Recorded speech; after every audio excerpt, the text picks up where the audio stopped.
All right. Welcome back. Got a got a busy day today.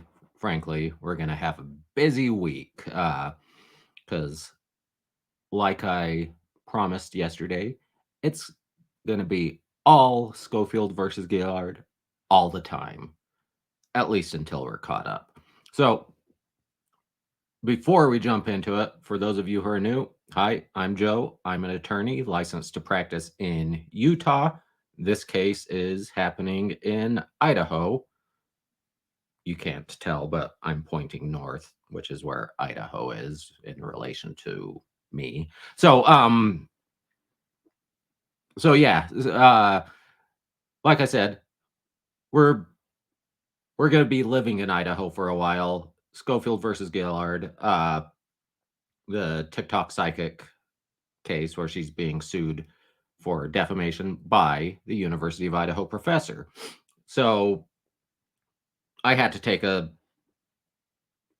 too extended of a break from this case just because I was overwhelmed by the stupid, but just Ashley Gillard, her pleadings can drive you batty. So I had to take a break.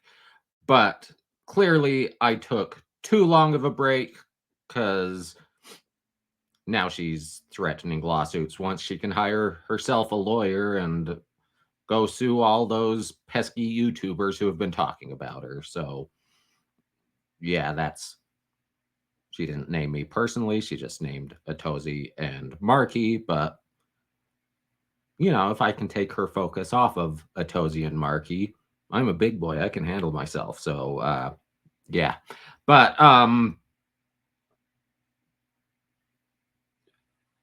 yeah. So here's where we stand on the case.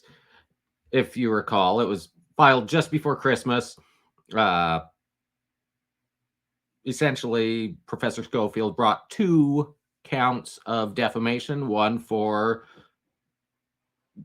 Gillard accusing her of being a murderer, murdering the four University of Idaho students.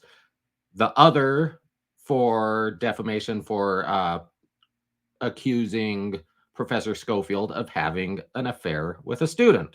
Uh, both of those would be classified as defamation per se. So, Professor doesn't have to show damages in order to win, but she will have to show damages in order to receive damages. So, um, yeah. So then Ashley Gillard didn't respond, went into default.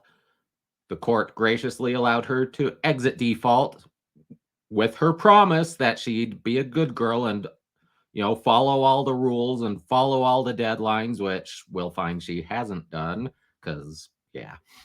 And she promptly countersued Professor Schofield and her attorneys, which isn't how it works. So, yeah, but that's been dismissed. The counterclaims have been dismissed, both against Professor Schofield and her attorneys. Although, well, let me backtrack. The counterclaims against her attorneys never actually existed because there is no mechanism by which she could have countersued the attorneys since they weren't a party in the first place. Whereas the counterclaims against Professor Schofield, because, her denying being a murderer apparently is defamation against Ashley. I don't know how that works. Saying, I'm not a murderer defames you, but there you go. So those were dismissed with prejudice. Professor Schofield asked for attorney's fees, sanctions, and then brought a whole new motion for sanctions because Ashley is, is a naughty litigator. She doesn't follow the rules. She does abusive motions and stuff. Well, and I can't remember if I covered that specific motion before my break or not. I'm going to pretend I did and not worry about it, but we're going to read the court's order on it today because it's attached to the subject of today's video. So yeah, basically that's your quick 5-minute rundown of what we have covered. So going forward, I I figure it makes more sense not to do things in chronological order to catch up, but to do it in blocks, meaning doing one motion and its responses, oppositions, and orders if they're available. So today, what we're going to do is related to yesterday's video. Speaking of yesterday, I hope you had a happy and safe Halloween. But the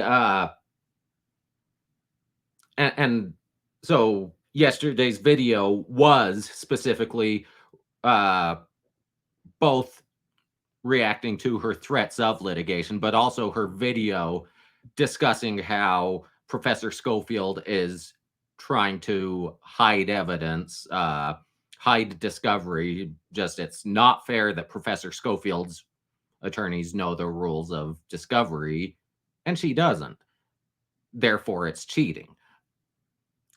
And that specifically relates to the dispute about Ashley trying to subpoena Professor Scofield's entire Facebook profile, her entire history, her all her posts. Professor Schofield says, "Look, I don't want this crazy bitch having my baby pictures of my kids.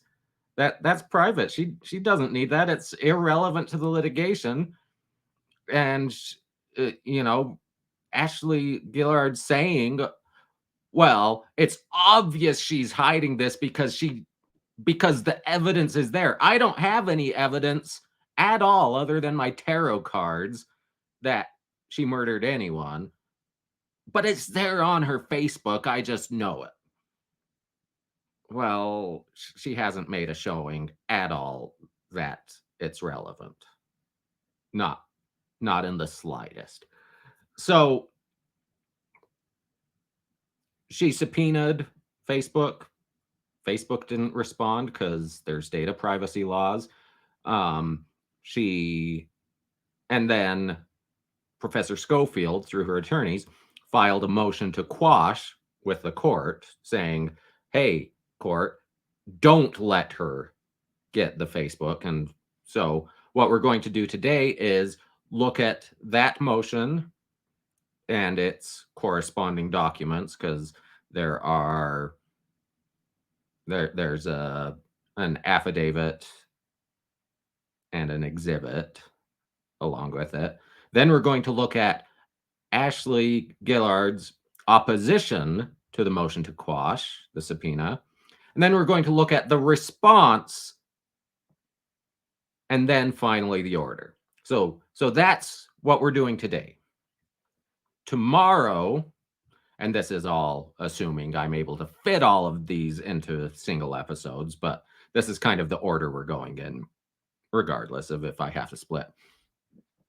Tomorrow, we are going to look at, let me scroll down on the docket to remind myself.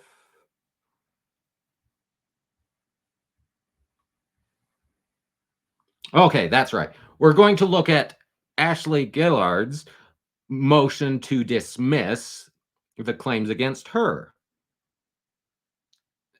I say motion to dismiss. It's bad, and it's rehashing a lot of the nonsense uh,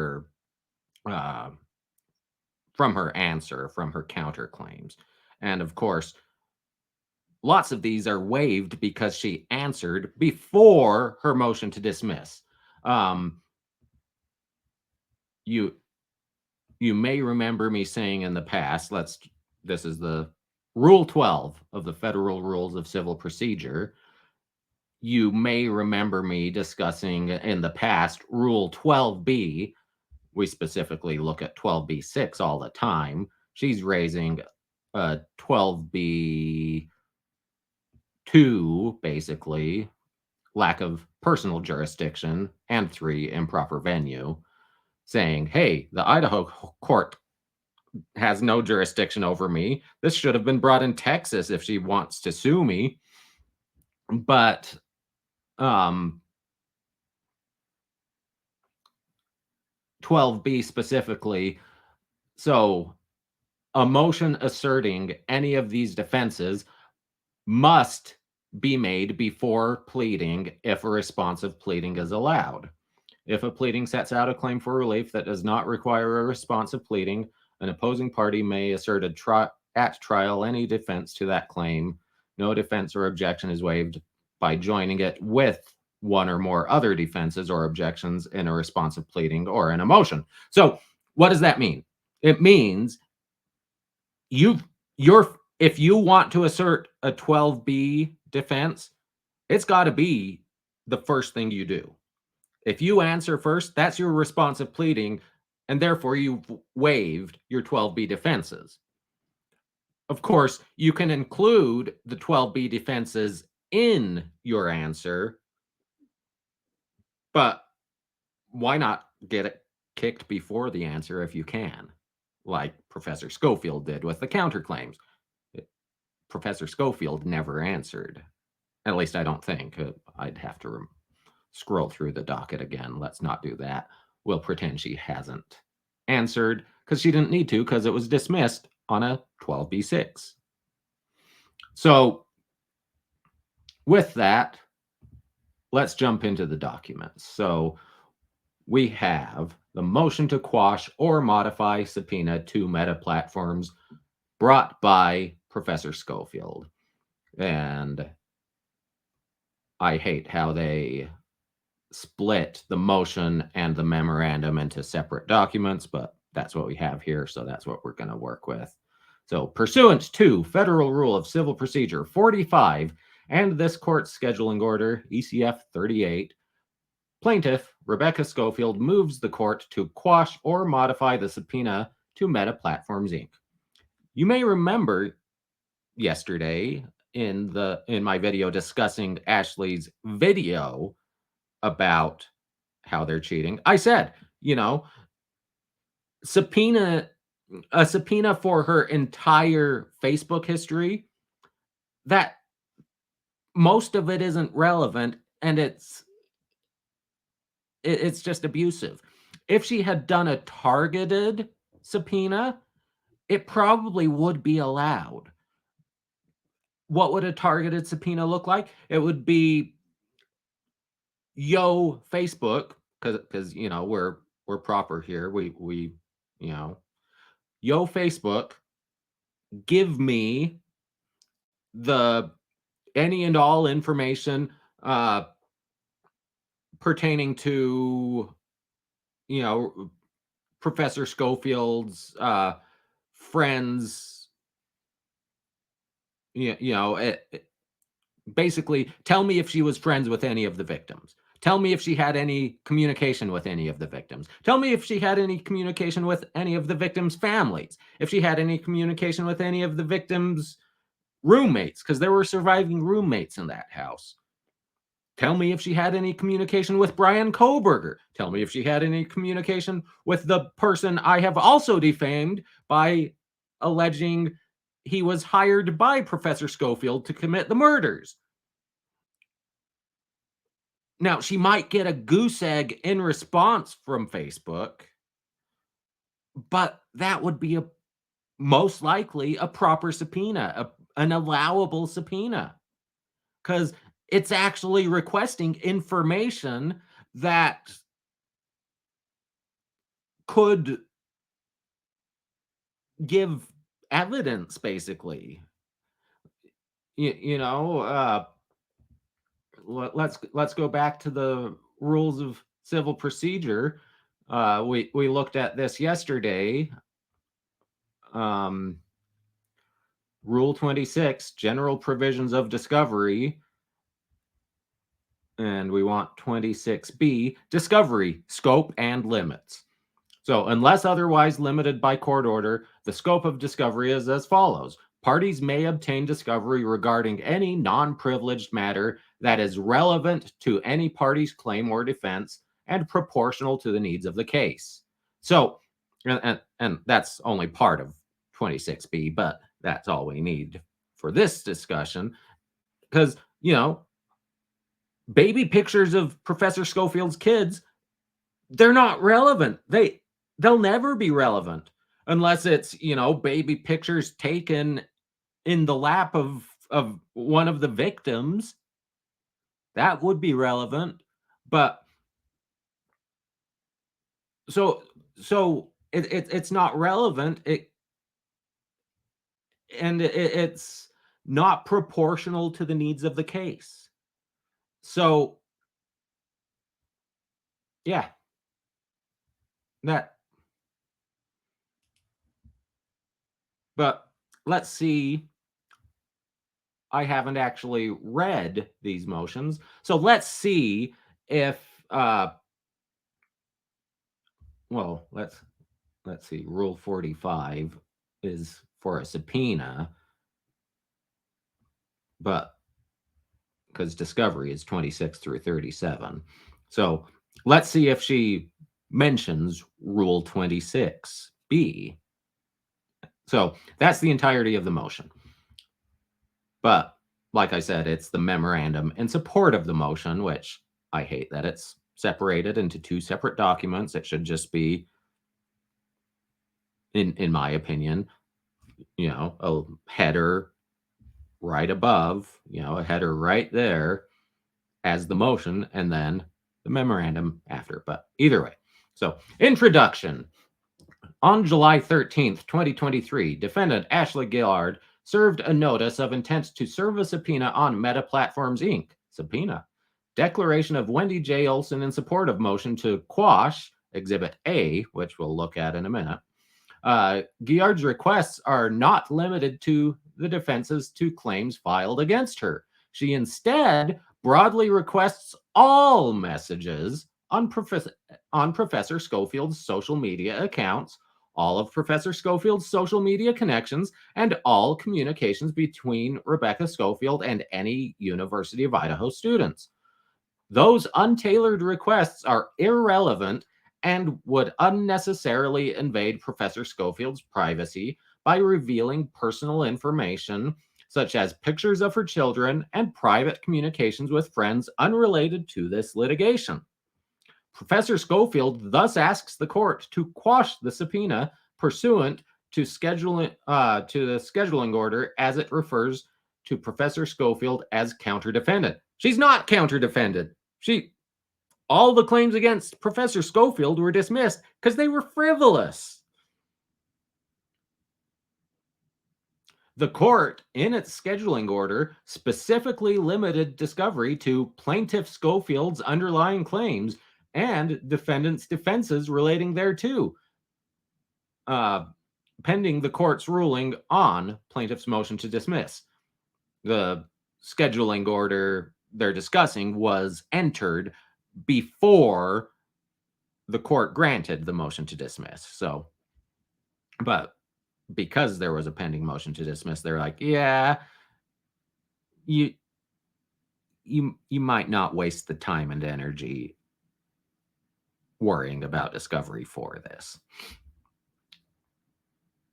So, in the alternative, remember, you can plead in the alternative, meaning, court, I would like you to grant me A or B, which is different. I'd like either A or B. You can also, you don't have to request things in the alternative. You can plead in the alternative. You can say, I didn't do it. But if I did do it, I had a damn good reason for doing it. And, those are two different things. But you plead both of them and hope that one of them sticks. So, in the alternative, and pursuant to Federal Rule of Civil Procedure 45C, plaintiff seeks a modification of the subpoena to limit the requests to only information related to the truth that Professor Scofield did not have an affair with Kaylee Gonsalves or participate in the murders at the University of Idaho. Background.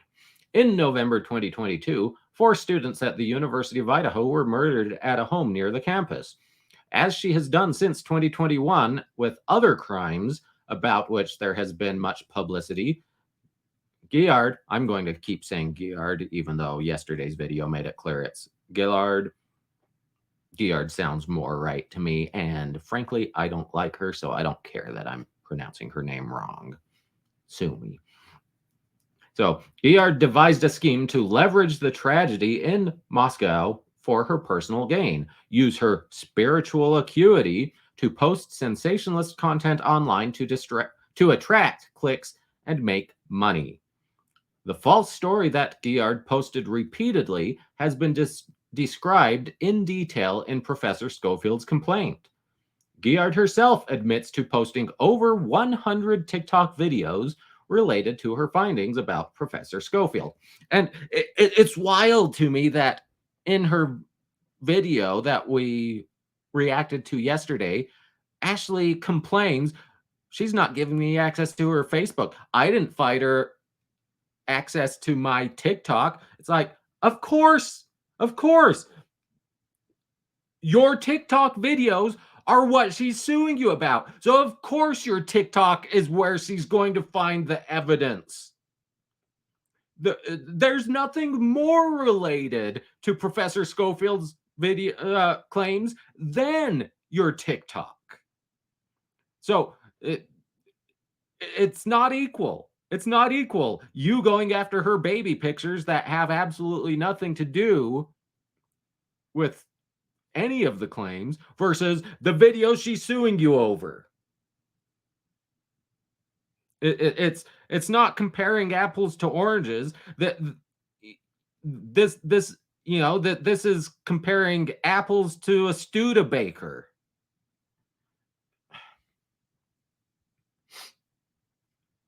But Guillard offers not even allegations of real evidence in support of her story. Guillard says her spiritual research intuitively led to University of Idaho History Department. She then spiritually inquired into each person listed on the History Department's webpage, and her insight for Rebecca Scofield provided the basis for Guillard's false claims. Guillard now seeks to use the overbroad subpoena to discover the facts she does not have and will not find.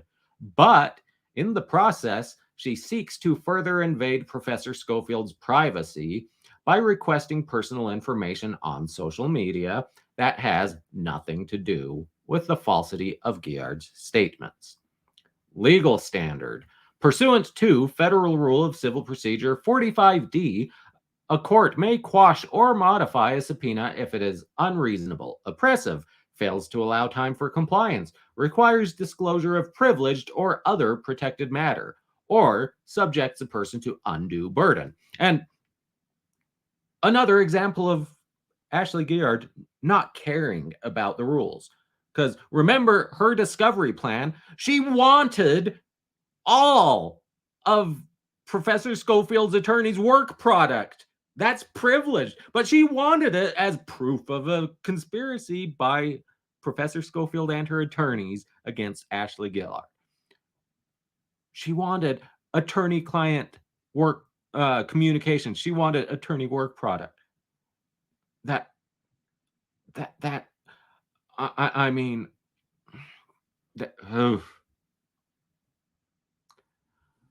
when a subpoena to a third party impacts the interests of a party to the dispute, the party may properly seek to have the subpoena modified. That's from Adams versus United States from the District of Idaho in 2010. The scope of discovery under a Rule 45 subpoena is the same as is the same as a scope of discovery under Rule 26. Spencer versus Greenwald, District of Idaho, 2022. Hey, remember we just looked at Rule 26 a minute ago? As such, the scope of a subpoena is limited to discovery which is relevant to the party's claims or defenses or appears reasonably calculated to lead to the discovery of admissible evidence. Argument. Social media accounts may be a source of relevant information that is discoverable. However, this discoverability does not grant parties a generalized right to rummage at will through information that an opposing party has limited from public view. And the party seeking private social media information must still establish under Rule 26 that the requested discovery is relevant and proportional to the needs of the case. That's Hidalgo Lopez versus Core Civic, District of Arizona, 2021. It's kind of weird that Arizona is Ninth Circuit Court of Appeals. That's why they're quoting, because even though District of Arizona, it's only I'm having a brain fart. It's not mandatory case law. It's persuasive. That's the word I'm looking for. It's persuasive case law in Idaho. But because they are both Ninth Circuit, it's more persuasive than, say, if they had taken case law from Utah, which is in the middle, right between Arizona and Nevada, yet is in the 10th Circuit. Doesn't really make a whole lot of sense. Yep, Utah is in the same district or same circuit as Oklahoma and Kansas, I believe. I know Oklahoma. I think Kansas, because, so yeah. Consequently, courts have denied blanket requests for the contents of social media accounts and instead required that parties bring narrowed interests for information related to the issues in the case. That's also from Hidalgo Lopez. And McElpring versus Fidelity National Title Agency of Nevada says ordering the release of all of the private mail messages of plaintiff's MySpace.com internet account would allow defendants to cast too wide a net for any information that might be relevant and discoverable. So it's like I said yesterday, this consequently, courts have denied blanket requests for the contents of social media accounts and instead required that the parties bring narrowed requests for information related to the issues in the case. So remember, I said yesterday and earlier today, asking for Professor Scofield's entire Facebook history, it's abusive. It's most of that, if not all of that, has absolutely nothing to do with the case. It's abusive, it's violative, and it's not allowed. It's not allowed. Whereas, and Ashley Guillard says, well, that's cheating. They're cheating. They're hiding the evidence. That they're cheating. They're cheater McCheatersons. I, on the other hand, am not cheating because I allowed them access to my TikTok. But narrowed interests for information related to issues in the case. Once again, her TikTok videos are the information. It's not just related to the case. The case is her TikTok videos. So of course, Professor Scofield was granted. But not only that, Professor Scofield doesn't have to show damages to win. Remember, it's defamation per se. But getting all of the comments, because the TikToks have been deleted, or at least privated, getting all the comments. If people in the comments of Ashley Guillard's TikToks saying the murdering bitch, I hope she fries. The University of Idaho should fire her. That just that helps prove damages. That proves that there are people who, at least on the surface, believed these TikToks. So it's not just the videos that are relevant. There's a whole lot in her TikTok that's relevant. So the subpoena, in this case, violates those limits. For example, the first request seeks all messages from the past 2 years on Professor Scofield's social media accounts. The second request seeks all of Professor Scofield's friends or connections on social media from the last 2 years. The third request seeks all communications from the past 2 years between Rebecca Scofield and any University of Idaho students. The fourth and fifth requests seek information about all content Professor Scofield has hidden from her social media accounts in the last 2 years. The seventh request seeks information for an unlimited amount of time about Professor Scofield's contact information, contact address, and location. In other words, Guillard seeks just about everything Professor Scofield has on her social media accounts, even if they have no relation to Guillard's false statements. Guillard's relentless posting of TikTok videos about Professor Scofield and the social media circus they created have violated Professor Scofield's privacy enough. Guillard should not be allowed to further invade Professor Scofield's privacy by obtaining pictures of her kids, her private messages with friends unrelated to this case, or all contact information and locations captured on her social media accounts. There is no proper use for that information as it relates to Guillard's defenses. Conclusion: Professor Scofield respectfully requests that the court either quash the subpoena entirely or modify it so that Guillard can seek only information related to her defenses. Dated July 27th, 2023. I was on vacation then anyway, so I couldn't have done this contemporaneously. But that shows how far behind we are. So that's from Stoll Reeves, LLP, signed Wendy J. Olson, attorney for plaintiff, and it was served via ECF. So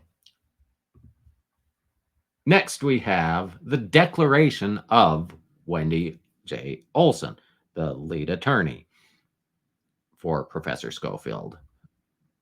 Basically, this is a sworn statement saying this is the information I'm relying on. So Wendy J. Olson, being first duly sworn, deposes and states, I am an attorney with the law firm of Stoll Reeves LLP, and I am the attorney representing plaintiff Rebecca Scofield in the above captioned matter. As such, I have personal knowledge of the facts and statements contained in this declaration. I submit this declaration in support of the motion to quash or modify subpoena to Meta Platforms, Inc. Attached as Exhibit A to this declaration is a true and correct copy of a notice of intent to serve a subpoena on Meta Platforms, Inc. So basically, this sworn declaration is her laying a foundation saying, yeah, this is the subpoena she sent. This is the piece of evidence we're basing this motion on. So otherwise, the court can't consider the subpoena, at least for the purposes of this motion. So, and Finally, I declare under penalty of perjury under the laws of the United States that the foregoing is true and correct. Signed, Wendy J. Olson. So, but simple enough. This is the subpoena. I swear it really is the subpoena that we're relying on. And the subpoena, unfortunately, is 89 pages. 89 pages. Oof. We're not going to do all 89 pages. Most of it is not going to be the subpoena itself, but let's take a peek. So, notice of intent to serve subpoena on Facebook Meta Platforms Inc. And she's still listing counter defendant Rebecca Scofield, which she isn't. Although, what's the date on this? Well, either way. So, to plaintiff and counter defendant Rebecca Scofield. Please take notice that defendant and counterclaimant Ashley Guillard intends to serve a subpoena on Meta Platforms Inc., operating as Facebook, Instagram, and WhatsApp, among other products and services, pursuant to Rule 45 of Federal Rules of Civil Procedure Rule. That's not redundant. Federal Rules of Procedure Rule. The subpoena compels the production of documents on July 31st, 2023, or sooner, as practical, at Registered Agent Corporation Services Company, 251 Little Falls Drive, Wilmington, Newcastle, Delaware. It's either Wilmington or Newcastle. I believe Wilmington is in Newcastle County, maybe. My understanding is Delaware has 2 counties, maybe 3. And I think one of the counties is Newcastle County. Fun fact, my sister did her master's degree at the University of Delaware. So a copy of the subpoena is attached to this notice. Exhibit A, dated July 13th, 2023, signed Ashley J. Guillard. Let's scroll. Exhibit A. So we've got the subpoena to produce documents, information, or objects, or to permit inspection of premises in a civil action. So this would be what is known as a subpoena duces tecum, which I find funny because I'm a child. But basically, subpoena duces tecum, meaning, hey, give us these documents, give us this thing, as opposed to, hey, you need to show up, you need to be here. I can't remember the Latin for that, but generally that's just referred to as a subpoena. So, 2, Meta Platforms Inc. Production. You are commanded to produce at the time, date, and place set forth below the following documents, electronically stored information or objects, and to permit inspection, copying, testing, or sampling of the material. See Exhibit A attached. And she wants it electronically by July 31st. Blah, blah, blah. Proof of service. Not filled out. And we've got a written copy of Rule 45 of the Federal Rules of Civil Procedure, which is either on the back of the electronic document or page 2 of the electronic, at least it's an electronic document as we see here, since it's a fillable PDF. But I'm pretty sure you can pick this document up at a federal courthouse from the court clerk. I've never done it because why would you use paper? Seriously. So, Exhibit A, documents to be produced. Definitions. The following terms shall have the meaning stated below. Meta Platforms Inc. You, your, and yours means Meta Platforms Inc. Facebook, Facebook Inc., WhatsApp, Instagram, and any of its respective stakeholders, officers, employees, attorneys, agents, subsidiaries, holding companies, affiliates, or others acting or purporting to act on your behalf. Guillard means defendant and counterclaimant Ashley Guillard. Professor Scofield means plaintiff and counter-defendant Rebecca Scofield.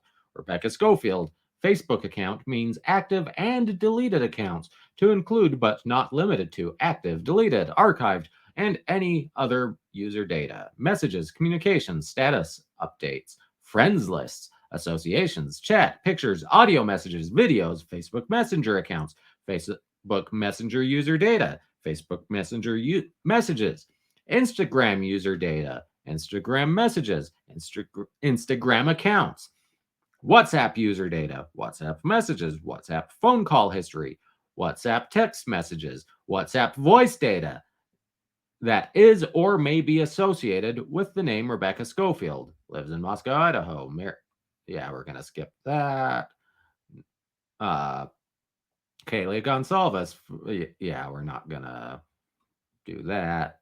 Alpha Phi sorority. Murders means the murders of the University of Idaho students. Litigation means case number, this case, filed in the United States District Court for the District of Idaho. A copy of the complaint is attached as Exhibit B. A copy of the counter complaint is attached as Exhibit C. I told you we wouldn't have to go through all 89 pages because we've already done that in prior videos. Person means any natural person, any business entity, employees, or other persons purporting to act on such person's behalf. Communications shall mean any transmission of words or information between or among two or more people, and includes, but is not limited to, audio messages, Facebook Messenger messages, text messages, emails, conversations, conferences, correspondence, discussions, reports, chat messages, videos, media, GIFs, or GIFs if you prefer. I think it's a G, so it should be GIFs. And I'm going to die on that hill. Emojis, or I guess you could say emojis. Not really, since that is a J. So we could say emojis or emojis, or now we're just getting silly. Whether transmitted in person or by any electronic device, such as telephone, computer, electronic devices, or radio, or by documents. So transmitted by person or by any electronic device, such as electronic devices. That's nice and redundant. Oh.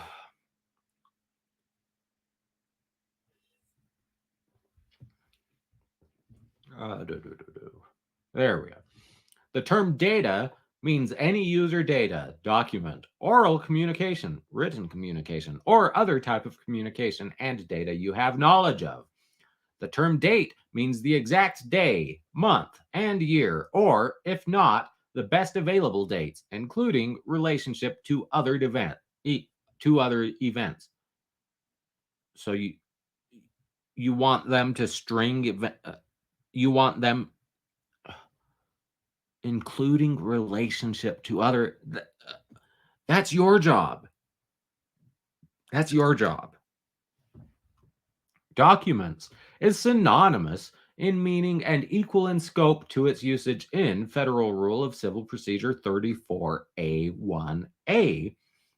Remember, discovery rules are 26 through 37, so 34A1A falls within that range, which states any designated documents or electronically stored information, including writings, drawings, graphs, charts, photographs, sound recordings, images, and other data or data compilations stored in any medium from which information can be obtained either directly or, if necessary, after translation by the responding party into a reasonable usable form, or any designated tangible things, or entry onto land or other property.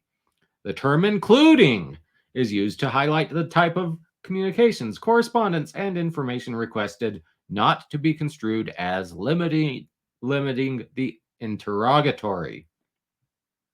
This isn't an interrogatory.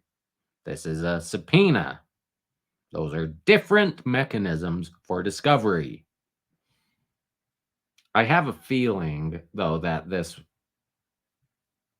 entire Exhibit A, basically, she got off of Google with minimal changes.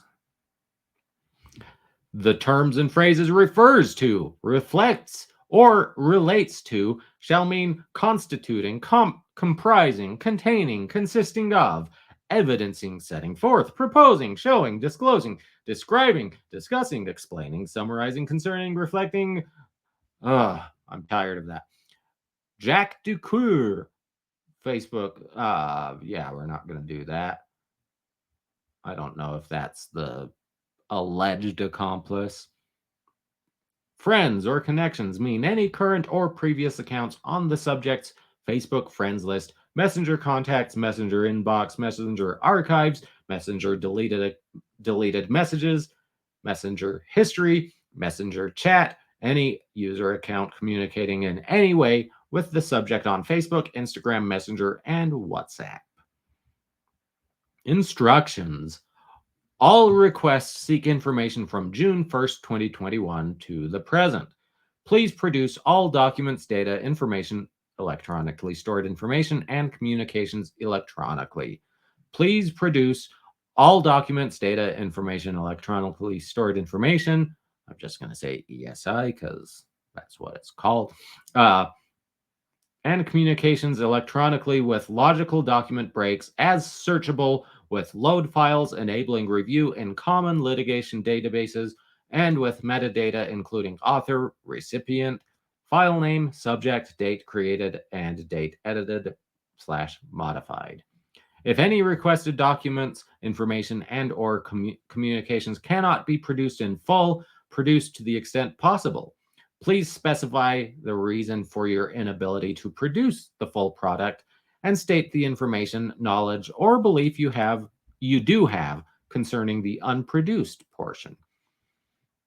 Please ensure all responsive documents and communications are processed and produced with all hidden text, e.g., track changes, speaker's notes, hidden rows or columns, comments, markups, notes, etc., and formulas exposed, expanded, and extracted and rendered in the TIFF image.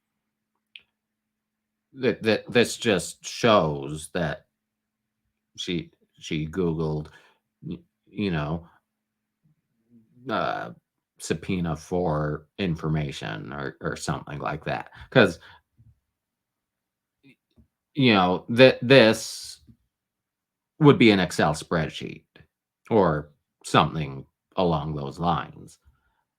That's not Facebook, unless she expects the proprietary Facebook code, which she ain't getting.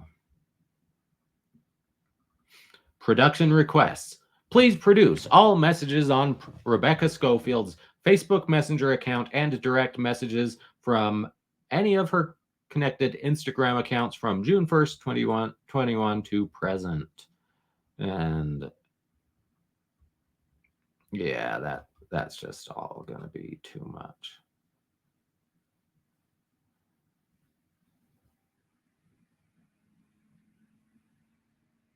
But she's asking for communications. Oh, that mention, Ashley. Okay. I was going to say communications with Ashley Guillard, but no, it's communications about her. Oh, and mental illness.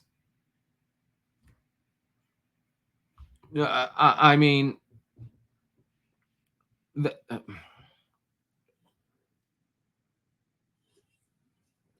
so asking for any mentions or communications or anything about mental illness,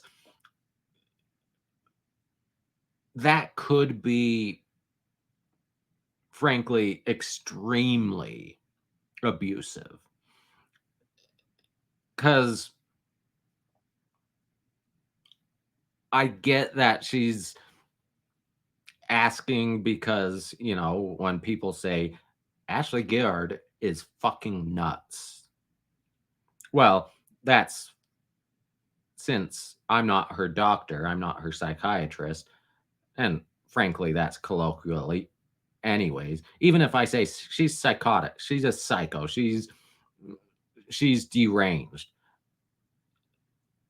Those have medical meanings, but coming from me, it's colloquial. It's me saying I think she's nuts.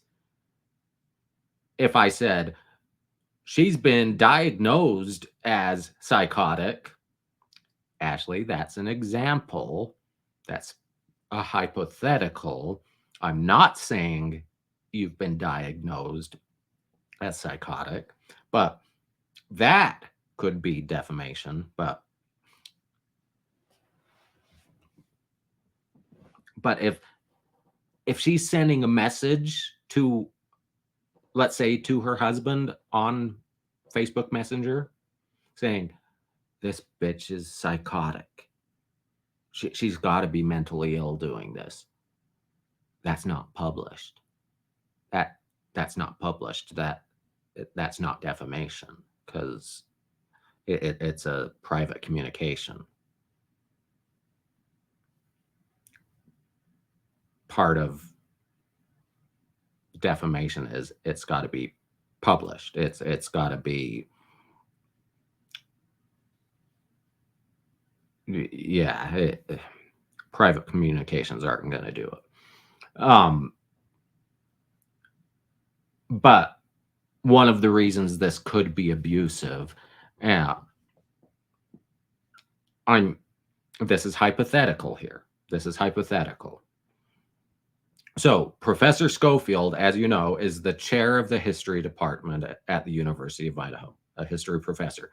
She's authored several books, and my understanding, at least from the litigation, is her specialty is or at least she has a big focus on LGBTQ issues.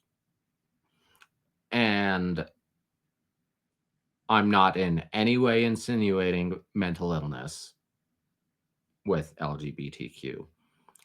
But in discussing the history of LGBTQ issues, there could be discussions about, how there have been allegations of it being a mental issue, a mental defect and disease. And uh, so this could directly, force Professor Scofield to give communications about her research or discussing her research. But it could literally be, you know, professors doing research, if they've got to get a hold of subjects, sometimes that is through Facebook or Instagram or WhatsApp or whatever. So, let's say she's interviewing a survivor of the Stonewall riots and discussing how they were treated as if they had a mental defect because of their sexuality. That's extremely private because, just because she's interviewing them for her research doesn't mean they're not just going to be a number in her published work or won't have a pseudonym or whatever. So this could requesting this broad mentions of it, mental illness, that could be bad news for Professor Scofield professionally. bad news for her. And this is all just me speculating. This is all hypothetical, but I hope it shows why you don't want to allow people to do overbroad discovery requests that don't relate to the litigation at hand.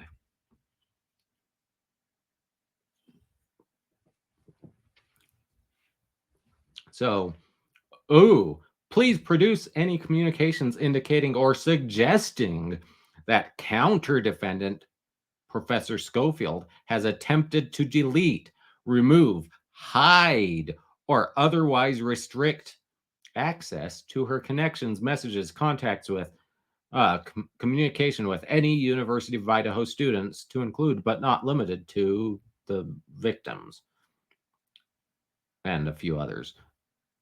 But how, other than deleting stuff, which I've deleted stuff from Facebook, there's no ulterior motives. I just sometimes want to delete things. It's no longer relevant. It's whatever. But how would Facebook determine? Well, it looks like she's trying to remove. She's trying to hide this. She's trying to hide this. That's subjective anyway.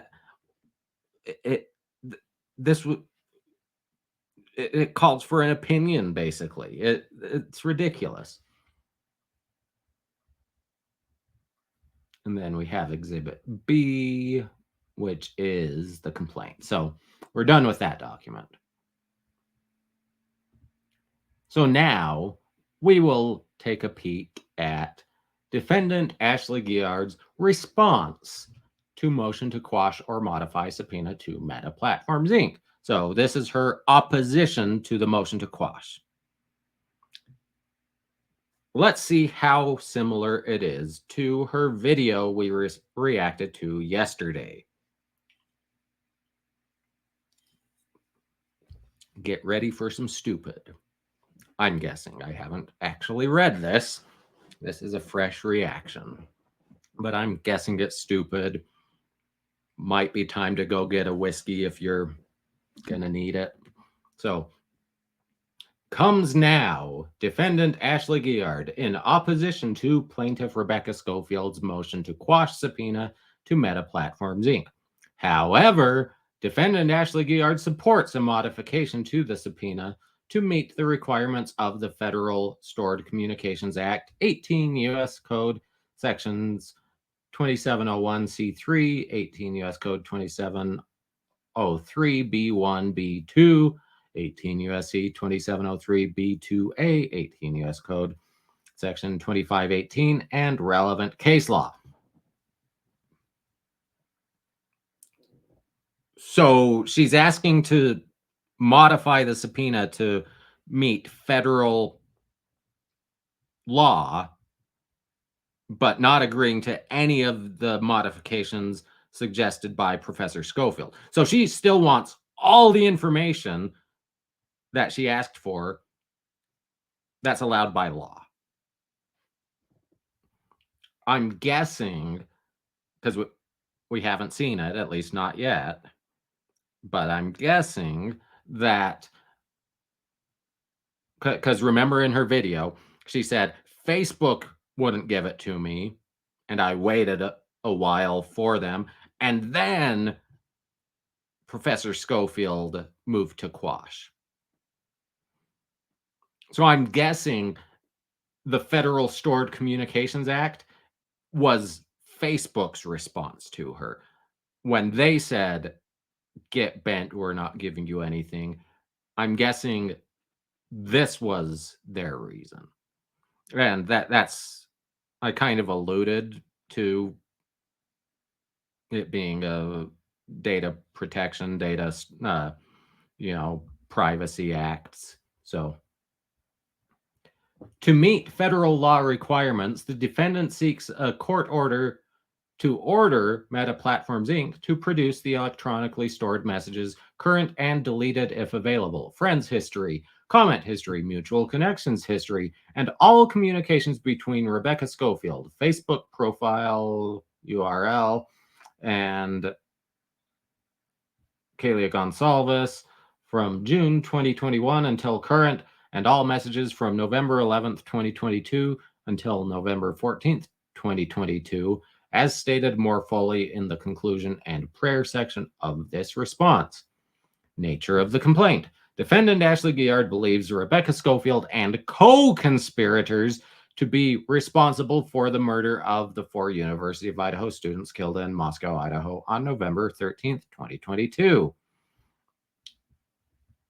And okay, so she's citing the State of Idaho Judicial Branch, Latah County District Court case number CR 29, blah, blah, blah. That's the Brian Koberger criminal case. And so she's saying, well, I believe that Rebecca Scofield and co-conspirators should be included in this cited criminal case. So her psychic abilities, it still blows my mind that she puts that in court filings with a straight face, that she thinks that's good evidence for the court. Her psychic abilities and spiritual practice, tarot readings, led her to that belief. Upon request from a TikTok user, the defendant published her findings on TikTok social media platform. Plaintiff Rebecca Scofield, through her legal counsel, attorney Wendy Olson, attorney Elijah Watkins, and attorney Corey Carone, worked concertedly to silence the defendant. They sent demand letters, filed frivolous civil action, in federal district court, defamed the defendant in the news media, and used their community connections to harass the defendant on social media. It's almost like this one's not frivolous because it hasn't been dismissed. Whereas her counter complaints were frivolous because they were dismissed.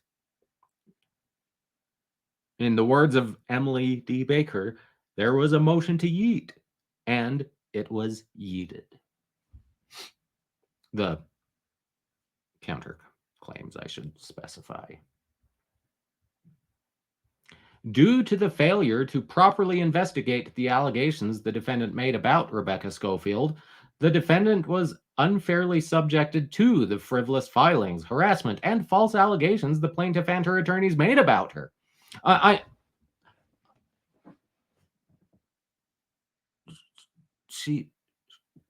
Seriously, due to the failure to properly investigate the allegations the defendant made about Rebecca Scofield. Rebecca Scofield does not need to investigate whether she murdered 4 students or not. I think she'd know if she murdered anyone. That would kind of be something that would rattle around in the tin can, and she says she didn't do it. That's all the investigation she needs. I mean, what investigation does Ashley want Professor Scofield to do? Does she want her to investigate tarot? Does she want her to investigate psychic abilities?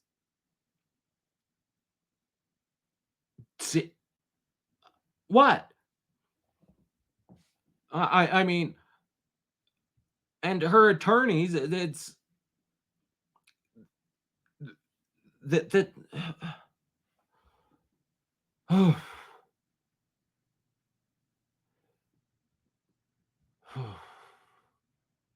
calm down.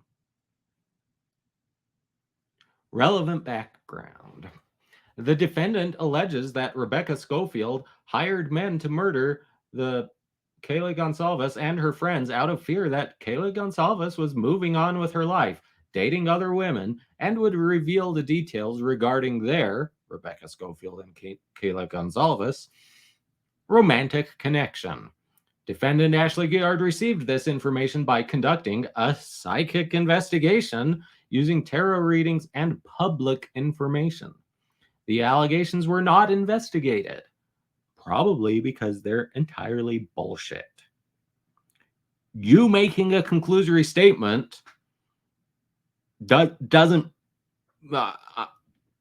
I mean, I'm saying right now that the moon is made out of cheese. NASA, are you going to investigate? Are you going to send someone to the moon to see if it's made out of cheese? No? Well, then it must be made out of cheese. It must be made out of cheese.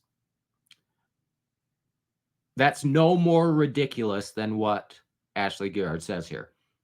I said that Professor Scofield had these 4 students murdered to cover up their affair based on absolutely nothing. But I said it, and it wasn't even investigated. How dare those Idaho police not investigate my conclusory statement based on no evidence whatsoever? I said it, so they should investigate it. Even though their real investigation led them to Brian Koberger, who is facing trial at some point eventually. In the time since we last covered this, he has waived speedy trial because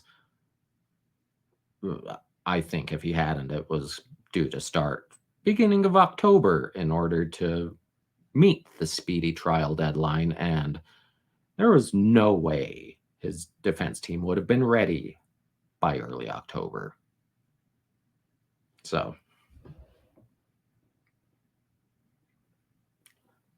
the plaintiff filed the complaint, Scofield versus Guillard, as a strategy to evade suspicion of her role in the murders and to harass defendant Ashley Guillard into silence. Or maybe she did it because you falsely accused her of being a mass murderer, and the only way for her to be made whole is money. You can't put toothpaste back in a tube. You can't erase the damage caused by false murder allegations, by defamation. So to attempt to fix it, we have money damages. The way to get those is through a lawsuit. This lawsuit, for example, throughout the duration of the complaint, the plaintiff and her attorney, Wendy Olson, mocked and disrespected Ashley Guillard's spiritual beliefs and practices as unplausible to manipulate the court and the public into disregarding the important message that Ashley Guillard conveyed, that Rebecca Scofield was responsible for the murder of the 4 students. They also used a lack of evidence as an argument to refute the allegations.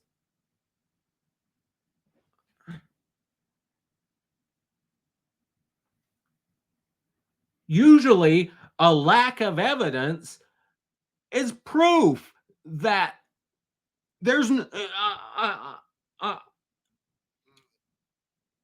I mean, I'm speechless. I'm actually speechless. They used a lack of evidence as an argument to refute the allegations. This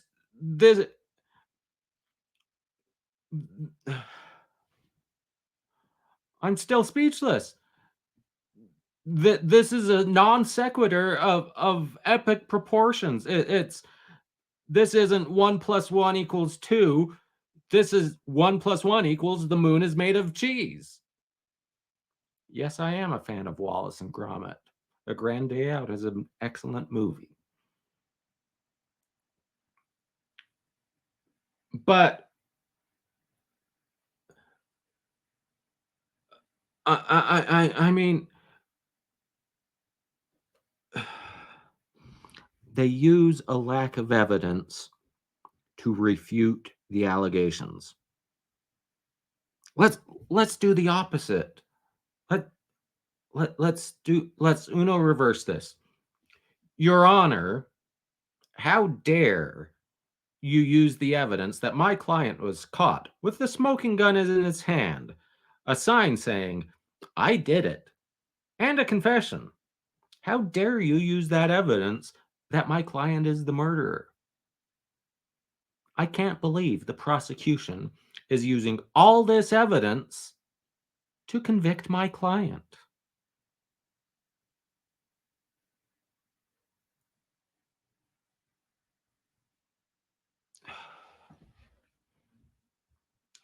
Really dislike her, and I really think she's stupid. In a formal relationship, psychics provide criminal investigators with information that can lead them to empirical and rational evidence. Due to the Rebecca Scofield and attorney Wendy Olson's efforts to demean and defame the defendant's character and integrity, and to delineate her testimony as unreasonable, the defendant's actions were not investigated, or the defendant's allegations were not investigated.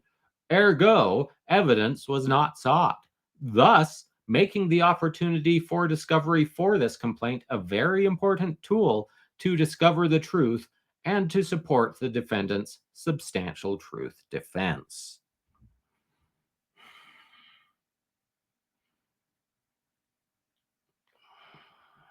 I really dislike her.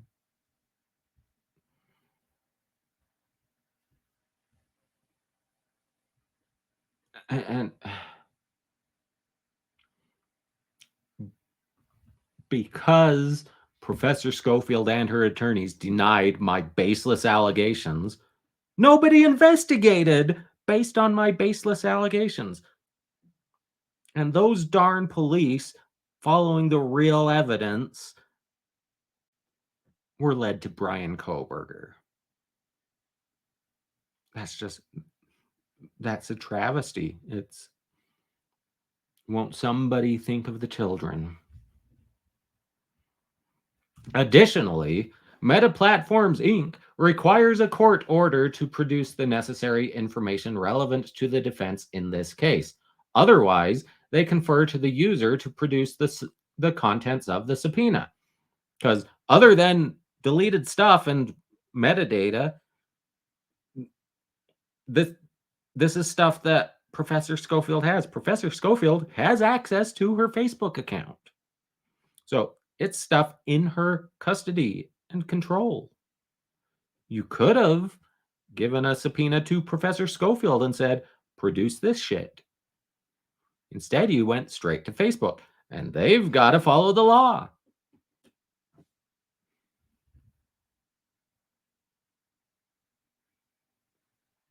Due to the nature of the complaint, the plaintiff will not provide the necessary information that would implicate her guilt in the murder of the 4 students, nor will she willingly provide content that implicates her in the filing of the frivolous lawsuit. Therefore, it is necessary to obtain a court order to overcome evidentiary blockages. There's our old friend conclusory statements again. Because of the nature of my allegations against her, she's not going to comply with discovery requests. Please, bitch, please. She has to. I mean, of course she can litigate it. If you sent this exact discovery request that you sent to Facebook to Professor Scofield, she'd have the same objections. If you had sent the narrowly tailored subpoena to Professor Scofield, you might not have got anything out of it because she might have responded, no such records exist. But that's not her evading. That's because no such records exist. Of course, Ashley Guillard would have used that as evidence. Look, Your Honor, she's hiding it. The evidence is there, but she's hiding it. I mean, even if she sent the same subpoena and Professor Scofield just printed off her entire Facebook history and said, "Here you go. Your Honor, she gave me everything but what I wanted." Because it doesn't exist. Legal authority and argument. Pursuant to 18 U.S. Code, Section 2703D, a court order for disclosure under subsection B or C may be issued by any court that is a court of competent jurisdiction and shall issue only if the governmental entity offers specific and articulable facts showing that there are reasonable grounds to believe that the contents of a wire or electronic communication or the records or other information sought are relevant and material to an ongoing criminal investigation. This isn't an ongoing criminal investigation. You, Ashley Guillard, are not a government entity.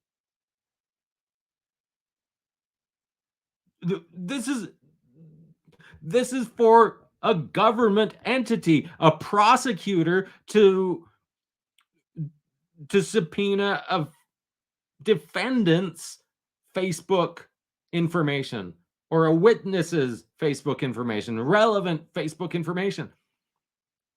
This isn't even for civil, especially private civil. We're not even talking like, the SEC versus Sam Bankman-Fried. That's civil, government versus a private citizen. If the SEC wanted to subpoena Sam Bankman-Fried's Facebook, the Southern District of New York might be able to under this, but she I haven't read ahead, but she's about to argue, Your Honor, this is civil, but there's a criminal investigation up in Idaho. A crime was committed, and I'm saying that she's the criminal, so this counts. Let's see if that's what it is. So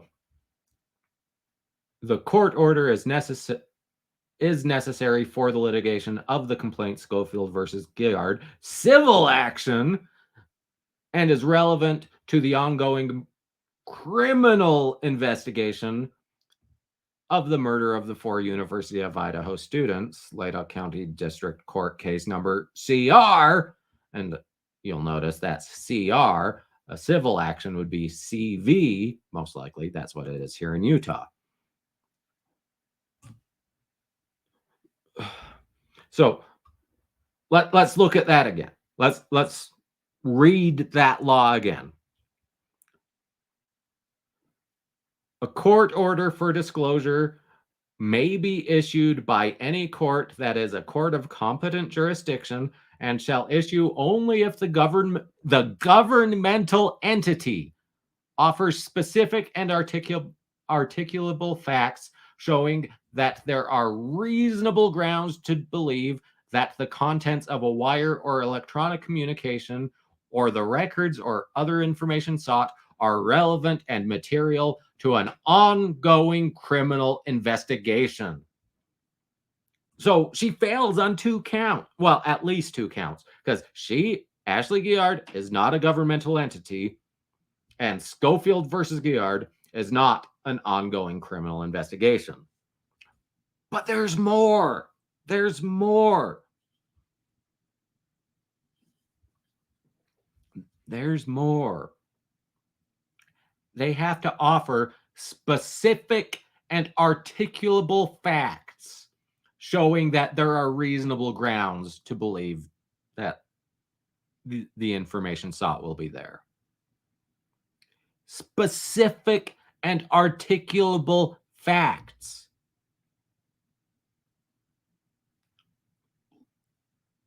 Go back and watch the video from yesterday. Ashley says, I don't have evidence. She's hiding the evidence. How am I supposed to get evidence if I can't get her Facebook? So Her specific and articulable fact is that, well, if you just give me access to her Facebook, I'll find something. Duh. My tarot cards said it would be there. That is that specific enough for you? No, not even close. Not even close. Like I said, specific and articulable facts, not conclusory statements. If conclusory statements were enough, it would say, as long as the governmental entity offers specific and articulable facts, or a conclusory statement, you know, what the hell? Additionally, pursuant to Crispin v. Christian Audigier or whatever, a 2010 case, that's not a very good citation because it doesn't tell us which court it's in. Just 2010. The Stored Communications Act prohibits only the voluntary disclosure of information by electronic communication service providers, not disclosure compelled by subpoena. Pursuant to the Supreme Court of California in Facebook versus the Superior Court of San Diego County, 2017, these records are necessary to ensure the full and fair expression of his rights to confrontation, cross-examination, and compulsory process.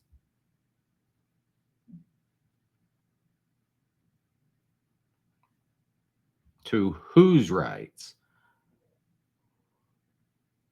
Defendant's rights? That I don't think that's a very good reading of that case. This seems like a bit of a non sequitur, but we'll leave it there. So, argument. The content is needed to support the defendant's substantial truth defense. The court allowed the complaint to be filed based on the contents of the defendant's spiritual practice, tarot reading. No, it allowed the complaint to be filed based on the TikToks you posted. The court, besides which, the court didn't allow there is no, well, there is a short circuit to prevent lawsuits at their outset, but that's if you file in forma pauperis, and the court will basically look at it as an internal 12b6. Is there a claim stated here? Yes. Okay, good. Here, Professor Scofield stated a claim. There's enough facts, if taken as true, to support that claim.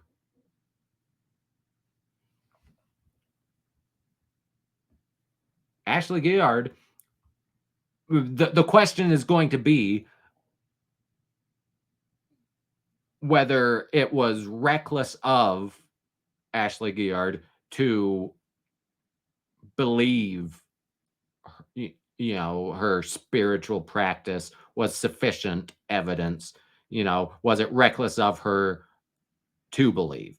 So basically, let's look back at the first Johnny Depp trial, Johnny Depp versus the Sun, the UK trial. You know, he sued the Sun newspaper, its publisher, saying, you defamed me because you published allegations from Amber Heard, basically. And the UK court said, well, it wasn't reckless of the Sun to rely on Amber Heard's statements. So even if it wasn't true, they didn't defame you because it wasn't reckless of them. It wasn't a reckless disregard of the truth. The question here is going to be, is Ashley Guillard accusing someone of murder based on a tarot reading a reckless disregard of the truth? It's going to be. So Therefore, the court should reasonably allow the defendant to argue and produce evidence that the contents of the tarot reading is accurate. If the court limits the discovery process for the defendants based on a lack of respect for the legitimacy of her spiritual practice, it causes an impediment to judicial fairness, impartiality, and due process for the defendant. The court should work with all parties of the complaint to ensure the goal is to get the truth of the matter, not to continue the illegal use of the civil judicial system to harass a whistleblower. Fun fact, getting on TikTok to accuse someone of murder is not, you're not a whistleblower. You're not a whistleblower. You're not entitled to whistleblower defenses. Providing information to authorities, you might be a whistleblower. But that wouldn't be publishing to TikTok to be a clout goblin to try and make money off of your false allegations. The defendant believes there is evidence available on Facebook that is hidden by the plaintiff that proves Rebecca Scofield's connection with Kaylee Gonsalves, her friends, and connection to the murderers. The content helps to prove her substantial truth defense against both frivolous counts of defamation. So the defendant believes, not the defendant has evidence that, it's just, I believe I'll find the evidence there, so you've got to give me access. That's not good enough. That's not good enough. The defendant has seen, comments from Professor Scofield on Kaylee Gonsalves's Facebook page, leading her to believe that there are more communications. Give me those. That would work. But just this belief based on nothing, why should the court grant that? I want it. The plaintiff's fear that the content will reveal baby pictures is an ingenuine tactic to prevent the defendant from the discovery of relevant evidence. Each of the requests for production of content is related to the complaint and relevant to prove that the defendant is telling the truth. The court must allow the subpoena to Meta Platforms Inc. and to issue an order from the court ordering the production of the electronically stored content to the defendant. The requested order meets the requirements of Rule 26 because all the requested discovery is relevant and proportional to the needs of the complaint, which requires the defendant to prove that she is telling the substantial truth about Rebecca Scofield's connection to the student's relationship with Kaylee Gonsalves and her role in the murders. Argument B. The content is relevant to a criminal investigation.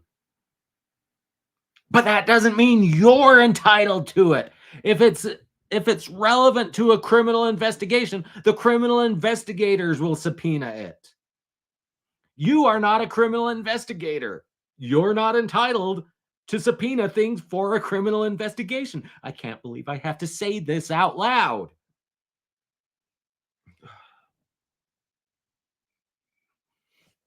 The relevant case law permits the issuance of an order and subpoena to compel Meta Platforms Inc. to produce electronic communication from its users, especially in criminal cases.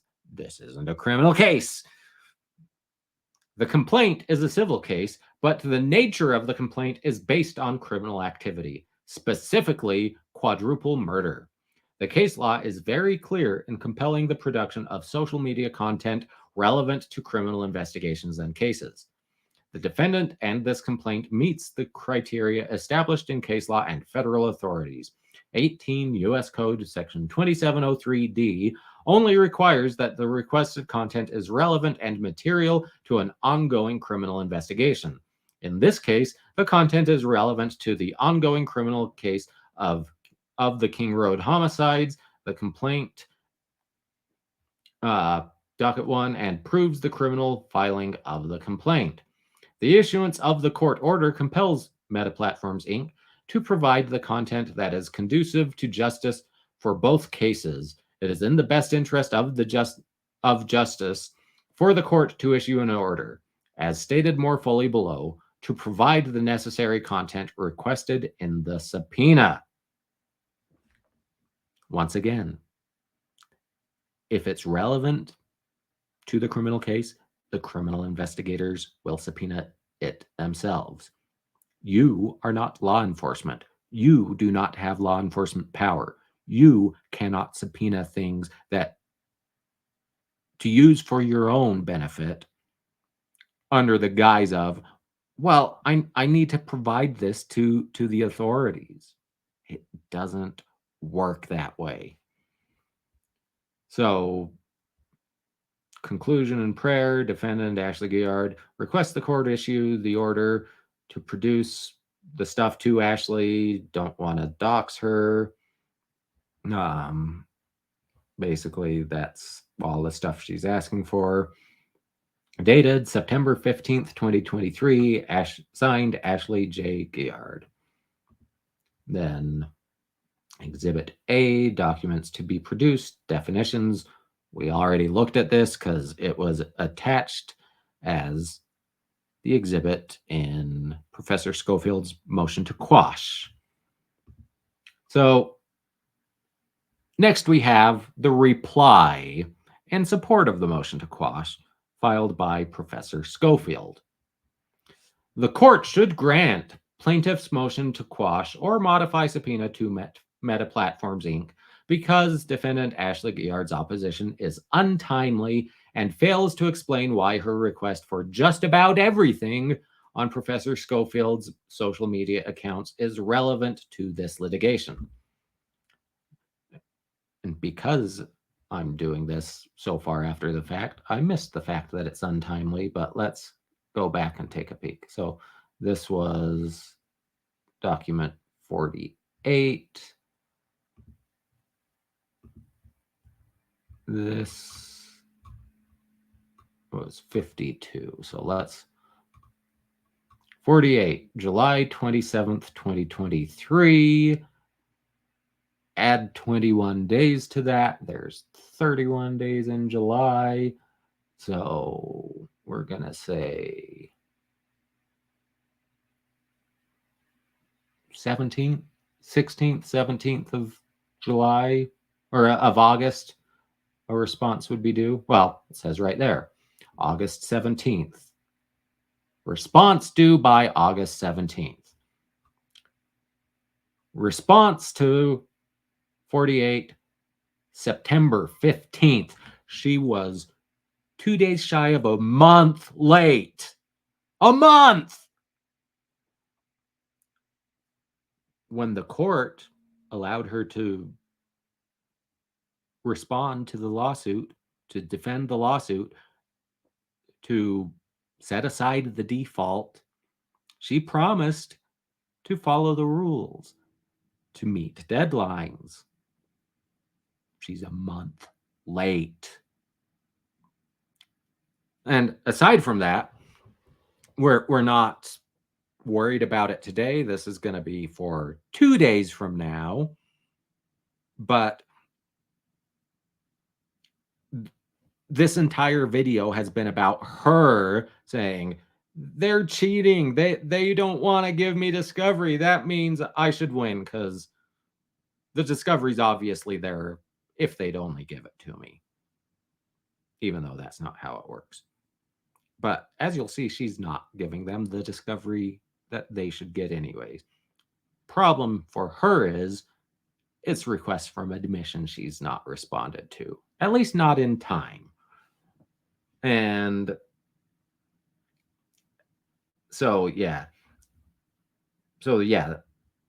28 days late, that's definitely untimely, this response. But out of curiosity, let's update this. Because as I mentioned, the motion for partial summary judgment that we're going to discuss in 2 days' time, assuming I get through everything I plan to tomorrow in a timely manner. Well, the motion for partial summary judgment was filed on October 10th. 21 days later means Halloween.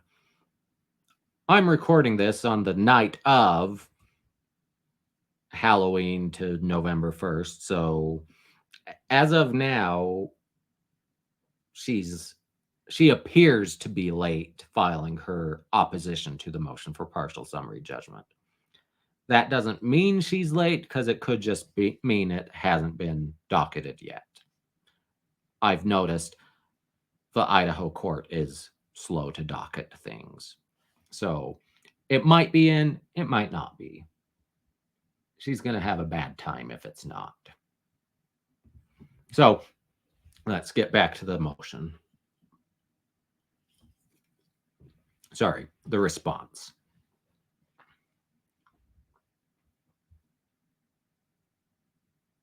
Where was I?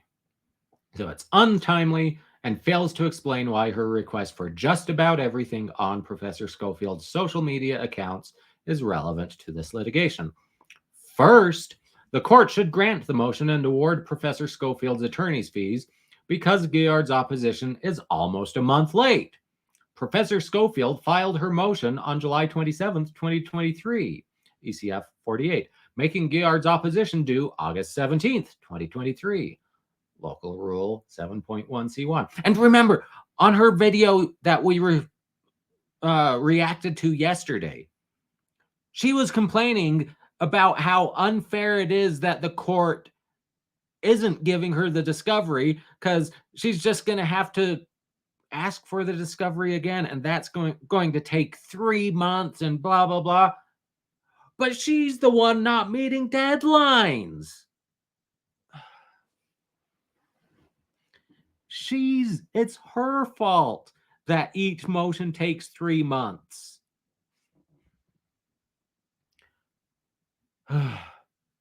Guillard did not file her opposition until September 15th, 2023.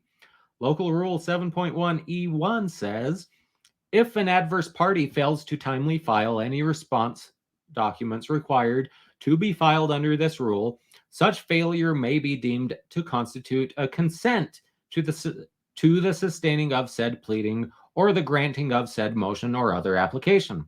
In addition, the court, upon motion or its own initiative, may impose sanctions in the form of reasonable expenses incurred, including attorney fees, upon the adverse party and or counsel for failure to comply with this rule.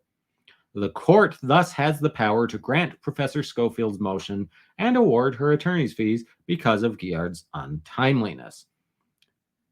I doubt the court's going to do it based on untimeliness because she's pro se, even though she promised to do things on time, and the courts, wagged its finger at her and said, you better be a good girl and do the things on time. Otherwise, I might hold you to the standard of an attorney.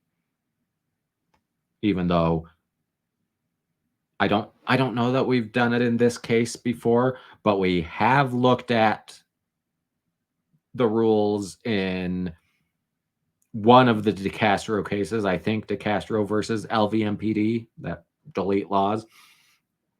We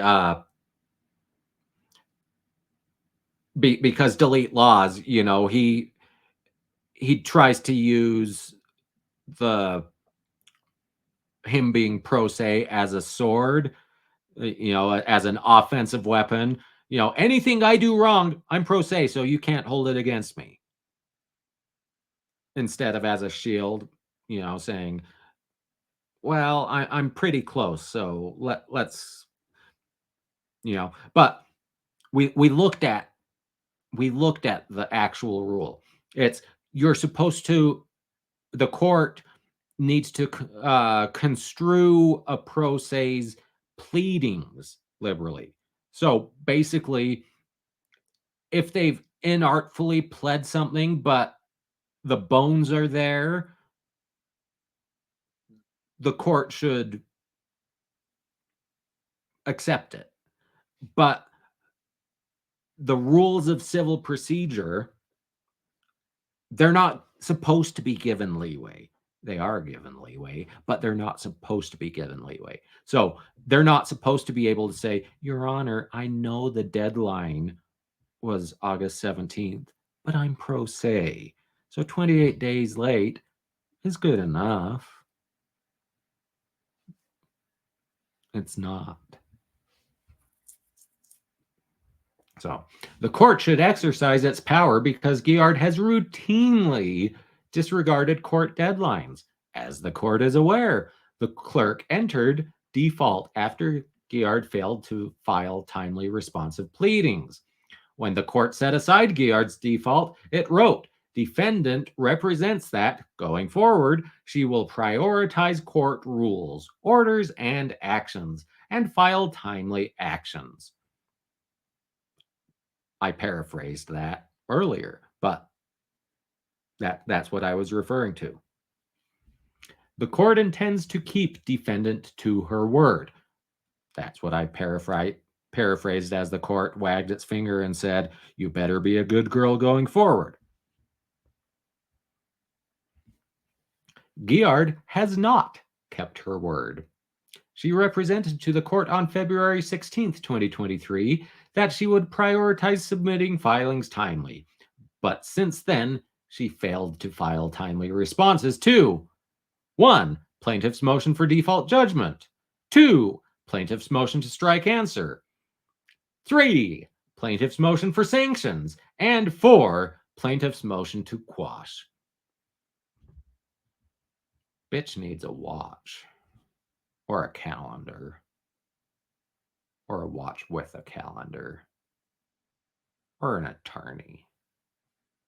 But not me. Not me. Second, the court should grant the motion because Guillard failed to explain why her request for just about everything on Professor Scofield's social media accounts, a substantial invasion of Professor Scofield's privacy, is relevant to this litigation. The full subpoena was included with Professor Scofield's motion, but as explained in Professor Scofield's opening brief, the subpoena seeks all messages from the past 2 years on Professor Scofield's social media accounts. All of Professor Scofield's friends or connections on social media from the last 2 years. All of Professor Scofield's communications from the last 2 years with any students at the University of Idaho. All contents that Professor Scofield has hidden from her social media accounts in the last 2 years. And Professor Scofield's contact information, contact address, and location. But let's go back. Let's go back. So, second, the court should grant the motion because Guillard failed to explain why her request for just about everything in the accounts is relevant to this litigation. Let's go back though. Let's go back.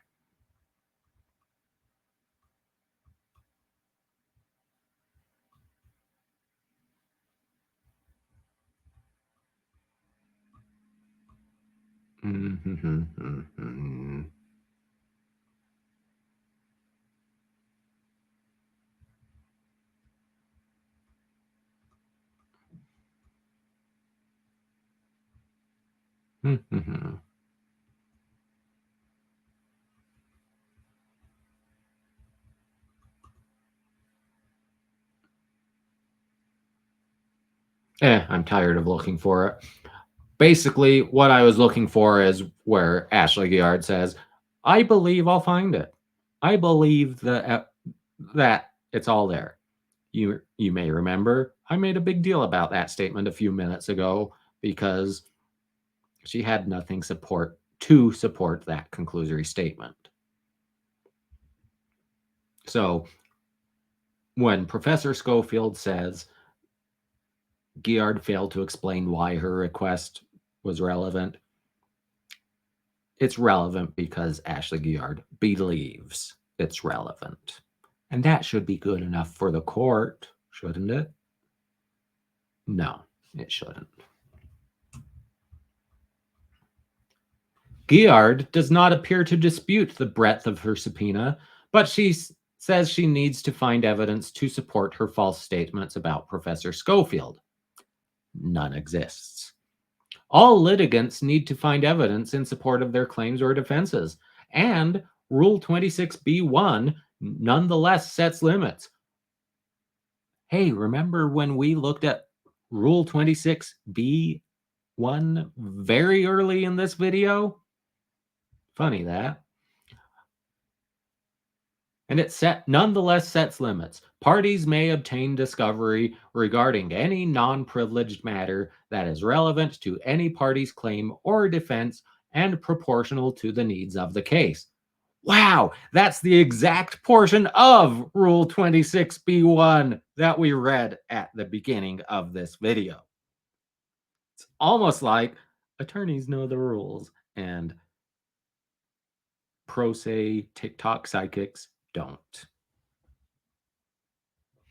Guillard does not explain how her request for nearly everything on Professor Scofield's social media accounts is tailored to discovery of information relevant to her defenses, nor could she. There is simply no good reason for casting such a wide net.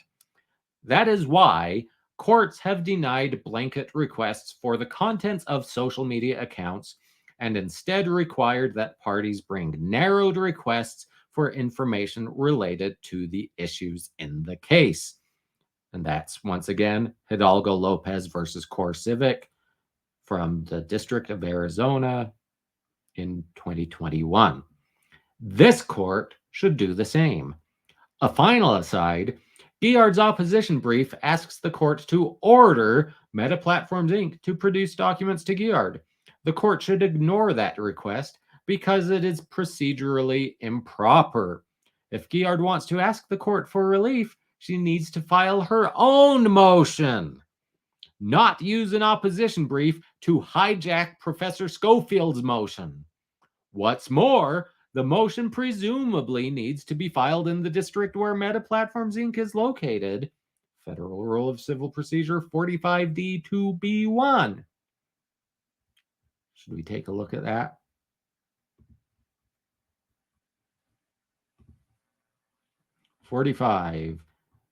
D2B1. So, protecting a person subject to a subpoena, avoiding the undue burden. Let's make sure. D2B1. So, D, command to produce materials or permit inspections. Objections. A person commanded to produce documents or tangible things or to permit inspection may serve on the party or attorney designated in the subpoena a written objection to inspecting, copying, testing, or sampling any or all of the materials, or to inspecting the premises, or to producing electronically stored information in the form of the form's request. The objection must be served before the earlier of the time specified for compliance or 14 days after the subpoena is served. If an objection is made, the following rules apply. 1. At any time on notice to the commanded person, the serving party may move the court for the district where compliance is required for an order compelling production or inspection. So that says, if you subpoena Facebook and Facebook says, nah, bro, you can petition the court either in Wilmington, Delaware, or most likely San Francisco, San Jose, so Northern District of California, to order them to do so. But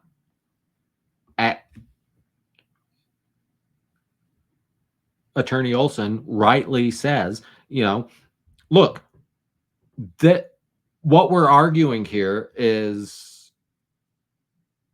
we want this subpoena quashed. That's our motion. Her opposition, she can say why she opposes the quashing of the subpoena. She can't ask you to order production. she's got to bring her own motion. And maybe she's got to do that in the Northern District of California, not in the District of Idaho. So, procedure aside, Guillard's request is defective on the merits. So, she loses on procedure and on the law. Guillard seeks relief under 18 U.S. Code Section 2703, which says a court order for disclosure under subsection B or C may be issued by any court that is a court of competent jurisdiction and shall issue only if the governmental entity offers specific and articulable facts showing that there are reasonable grounds to believe that the contents of a wire or electronic communication or the records or other information sought are relevant and material to an ongoing criminal investigation. Guillard is not a governmental entity, and this is a civil case and not a criminal investigation. Remember me saying that? Wow. It's almost like that's what the law said. A plain reading of the law that Ashley Guillard is claiming she's entitled to. A plain reading says she's not a party that can seek relief under this law. And this isn't the type of case that relief could be sought even if she were a party that could seek such relief. She loses on both fronts. It's easy for me to read that. I'm sure it's easy for you guys to read that. It was easy for Wendy Olson to read that. I think my 8-year-old niece could have read that and understood that. Of course, she's pretty smart. I mean, she'd have to be. She's my niece. The statute cited plainly does not apply. What's more, Guillard has not asked Professor Scofield to produce any documents.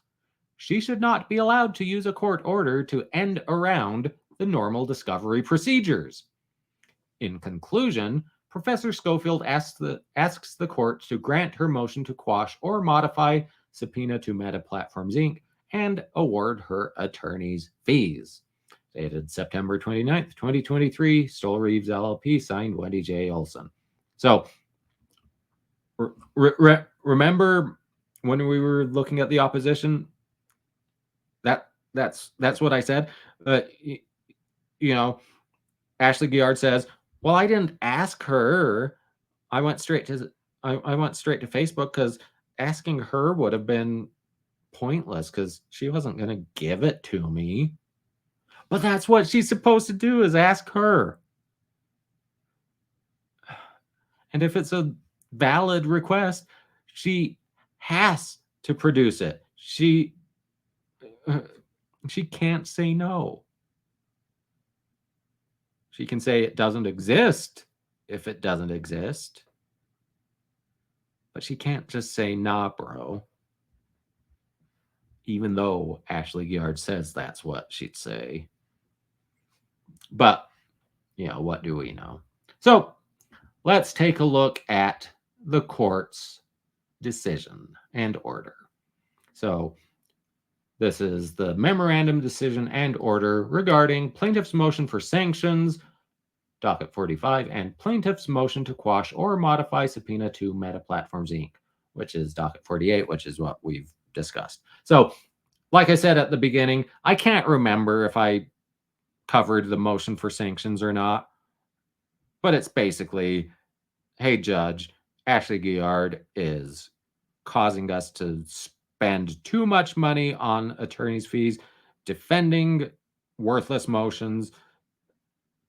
She's late, which costs us money, so she should pay for it.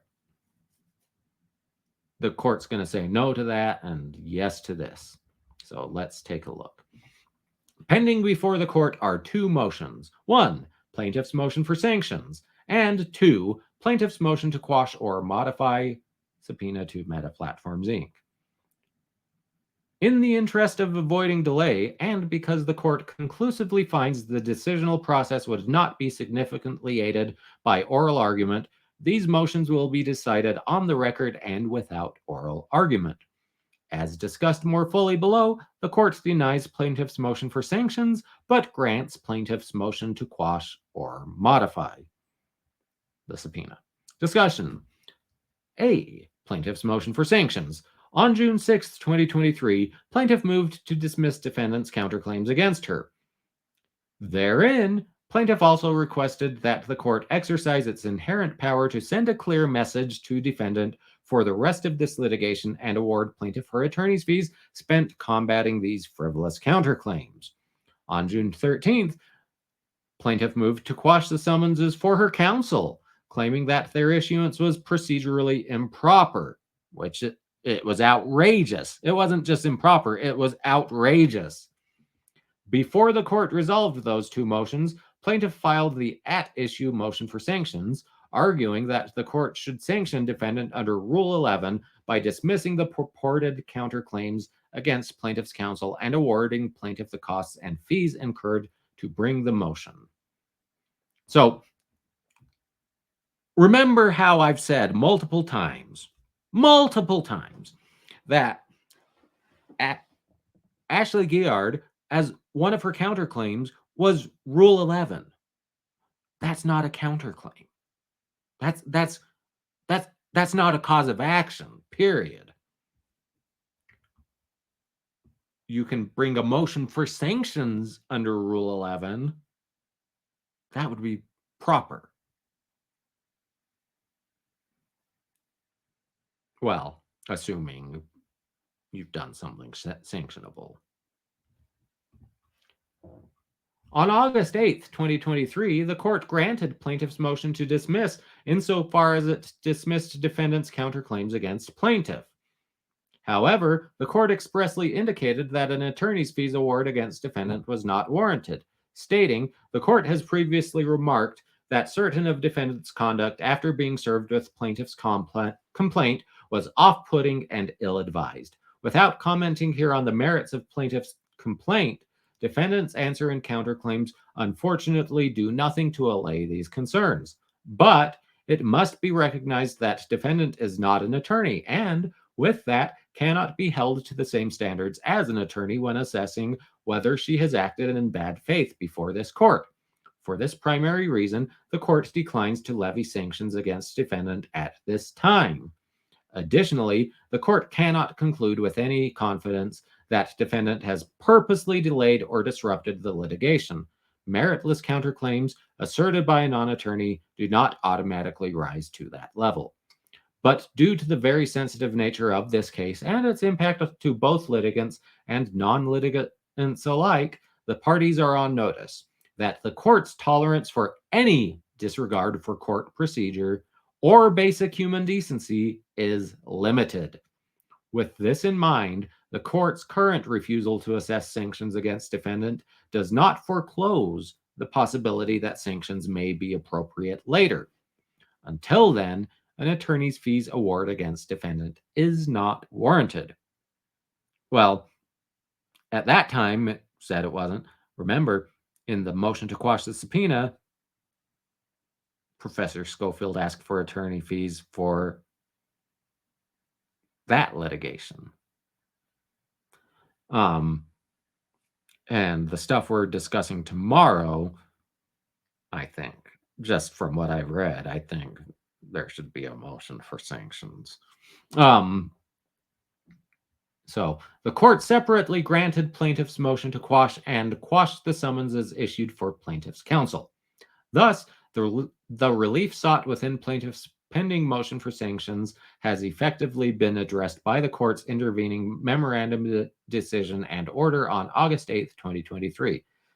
Specifically, the court has already decided against a monetary sanction relating to defendant's counterclaims, the premise of plaintiff's claim for sanctions in her motion for sanctions. So the court's saying, look, I've already said no sanctions for the counterclaims. The court has not said no sanctions for frivolous subpoenas. I don't know if the attorney's fees are granted on that or not, but we'll see as we keep reading. The court has The court also has already dismissed defendant's counterclaims against plaintiff and quashed the summonses issued for plaintiff's counsel, precluding defendant's ability to assert claims against plaintiff's counsel as non-parties. Plaintiff's motion for sanctions is therefore denied as moot. B. Plaintiff's motion to quash or modify subpoena to Meta Platforms, Inc. Consistent with Rule 45A1D4, defendant served plaintiff with a notice and a copy of a subpoena she intends to serve upon Meta Platforms, Inc. Plaintiff moves to quash or modify the subpoena because it seeks information not limited to the defenses to claims filed against defendant, and instead broadly requests all messages on Professor Scofield's social media accounts, all of Professor Scofield's social media connections, and all communications between Rebecca Scofield and any University of Idaho students. According to plaintiff, those untailored requests are irrelevant and would unnecessarily invade Professor Scofield's privacy by revealing personal information such as pictures of her children and private communication with friends unrelated to this litigation. Guillard should see also the motion at 4, where Guillard should not be allowed to further invade Professor Scofield's privacy by obtaining pictures of her kids, her private messages with friends unrelated to this case, or all contact information and locations captured on her social media accounts. There is no proper use for that information as it relates to Guillard's defenses. That's from the motion. Defendant did not respond to plaintiff's motion to quash or modify by the court imposed August 17th, 2023 deadline to do so.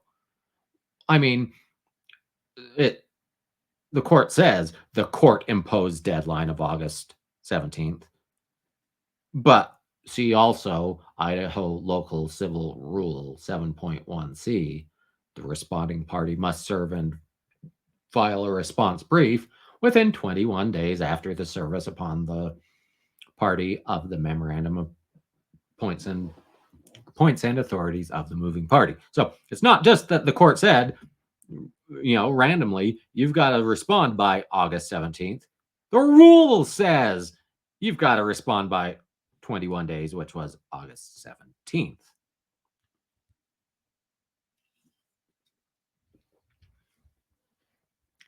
She instead submitted a response nearly a month later, on September 15th, 2023. That response endorsed a modification to the subpoena to meet the requirements of the Federal Stored Communications Act, yet requested that the court now order Meta Platforms, Inc. to produce the sought-after information. Given the uncertainty surrounding the state of defendant's current efforts to secure information from Meta Platforms, Inc., and likewise plaintiff's objections thereto, the court will reorient the procedural landscape to promote a systematic approach to addressing the parties' respective arguments. First, the court grants plaintiff's motion to quash or modify and quashes defendant's original subpoena. Under Local Civil Rule 7.1, defendant's failure to timely respond to plaintiff's motion to quash or modify constitutes a consent to the sustaining of said motion. Regardless, defendant no longer appears to be pursuing a subpoena, but rather an order from the court pursuant to the Stored Communications Act. Second, the extent defendant seeks an order, or to the extent defendant seeks an order from the court, she is instructed to formally file a motion to that end, meaning don't piggyback on this motion. Plaintiff is then permitted to respond to any such motion pursuant to the Federal Rules of Civil Procedure and the district's local civil rules. And footnote 1 says, defendant is advised to attempt to first secure any requested information from plaintiff herself through specific requests for production of documents and or a request to consent to the production of content directly from a producing social media site. Defendant is reminded, however, that only discovery relating to plaintiff's social media or only discovery relating to plaintiff Scofield's underlying claims and defendant's defenses thereto are permitted. And that's from scheduling order at paragraph 4, docket 38. Discovery extending beyond these contours to including requests that are vague, overbroad, or disconnected from pertinent timeframes will not be permitted. So, order. Based upon the foregoing, it is hereby ordered that 1. Plaintiff's motion for sanctions is denied, and plaintiff's motion to quash or modify subpoena to Meta Platforms Inc. is granted. Signed, Honorable Raymond E. Patrico, Chief U.S. Magistrate Judge. So, I'm actually surprised. It looks like, well, he granted the motion to quash. It looked like kind of on two bases. One, it was late. And two, she wasn't seeking, it looked like from her response, she wasn't seeking a subpoena anymore. She was seeking a court order that Facebook provide the information. And that's different from a subpoena. So, she didn't provide a defense to the, well, she didn't oppose the quashing of the subpoena. She just asked the court to order the information be provided. Number one, it's improper to ask this court to order that. That isn't an opposition to a motion. That would have to be a motion in its own right. So she didn't oppose it. She didn't oppose the quashing of the motion, at least not properly. But she was also late. But I'm disappointed the court didn't address the request for attorney's fees at all, at least not for that motion. So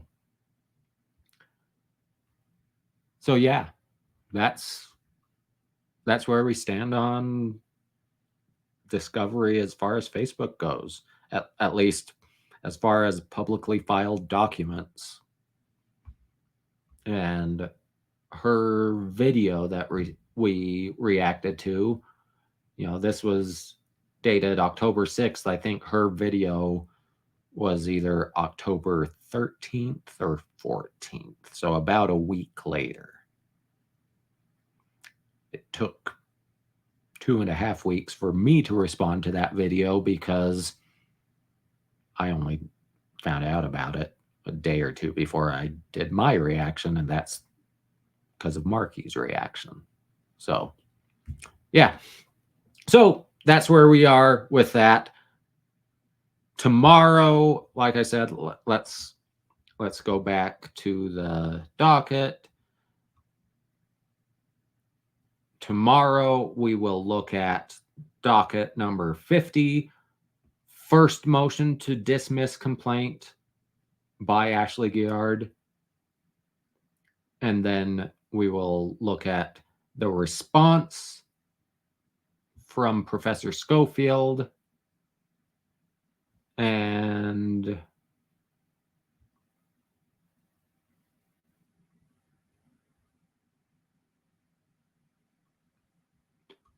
that's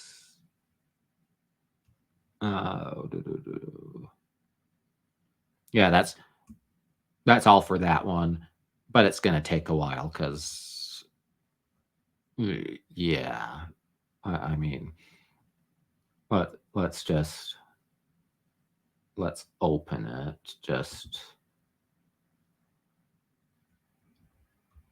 It's 30 pages of Ashley Guillard drivel.